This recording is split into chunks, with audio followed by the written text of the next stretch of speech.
Movie எப்படி இருந்துச்சு? Viswanathan and sons படம் பேர் போட்டிருக்காங்க. என்ன டிசி பார்த்து. வணக்கம் மக்களே, இப்போ நம்ம எங்க இருக்கோம் அப்படின்னா திருச்சி சோனா மீனா தியேட்டர்ல இருக்கோம். இன்னைக்கு ஆகஸ்ட் 14 வெள்ளிக்கிழமை விஸ்வநாதன் அண்ட் சன் சூர்யா நடிச்ச படம் வந்து ரிலீஸ் ஆயிருக்கு. இந்த மூவி எப்படி இருக்கு அப்படின்றத நம்ம மக்கள் கிட்ட நம்ம கேட்டு தெரிஞ்சுக்கலாம். சிஸ்டர், மூவி எப்படி இருந்துச்சு சிஸ்டர்? நல்லா இருக்கு. கதை எப்படி? கருப்பு படத்துக்கு இப்போ எப்படி? அதுல வந்து ரொம்ப த்ரில்லிங்கா இருக்கும். இதுல வந்து சாக்கோபாயா சூர்யா நம்ம எப்படி பார்த்தோமோ அதே மாதிரி படம் எப்படி இருந்துச்சு? சூர்யா படம் நல்லா இருக்கு. மூவி நல்லா இருக்கு.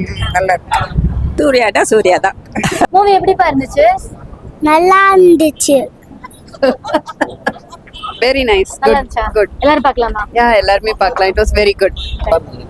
என்ன கதைனா? இப்ப நான் என்ன உங்கள்கிட்ட சொல்றது? எப்படி சொல்றது தெரியல. சிஸ்டர், படம் எப்படி இருந்துச்சு? ஓகே இருந்துச்சுக்கா. சாரி. நல்லா இருக்கு. மம்தா அவங்க சூப்பரா நடிச்சிருந்தாங்க. நல்லா இருக்கு. நல்லா எல்லாருமே பார்க்கலாமா? பார்க்கலாம், ஃபேமிலியோட பார்க்கலாம். படம் நல்லா இருந்துச்சா?